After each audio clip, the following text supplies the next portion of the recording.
unlocked for myself revealed secrets. The pantry, its floral walls and quiet corners, showed the key of discernment, and that has changed everything. It will not rest in my pocket, pulls towards the locks that glow faintly in its presence as though they have been waiting for us all along. 7 escutcheons gleam from the shadows, asking to be chosen. The staircase to the hidden library. It rises, steps creaking and murmuring beneath my feet. A painted sky of violet where ravens rest between the fey and fantastical creatures half remembered from my childhood stories and dreams. The former tea room. Here sits my grandmother's shattered mirror, broken in transit. My grief laced through me like cracks in glass, and I could not bear to part with it. The fragments will fracture across the wall, woven into a sculpture telling of the ruins a mirror, where one meets all their reflections and stands at the threshold between life and death. The ballroom doors have seals that have failed, clouding the glass. I will paint them in color so that when the afternoon light spills through, the ballroom will become a prism, wearing a gown of fire. The deck beyond the ballroom has wood rotted in places and moss gathering in the seams.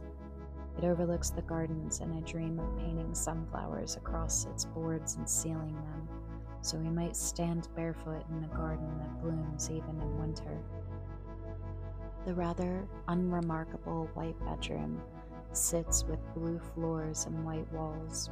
I learned it had been a sewing room half a century ago. Somehow, I knew before I knew, as I had already placed the antique sewing machine in there. It will become a boudoir covered in lace and luxurious fabrics. The balcony bedroom, with its dark, moody wallpaper, begs for moss and branches. It has a balcony overlooking the gardens and will become a living garden within the house, where spring never ends. The old sill room sits as a patchwork of repairs and clutter. It's the heart of the house's work, and I avoid it currently, but I know that chores become a joy when the space is beautiful, and dream of making it a lovely scullery.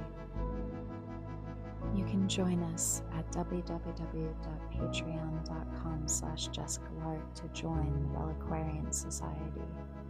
As a member, you have a say in how these rooms are restored and in which order.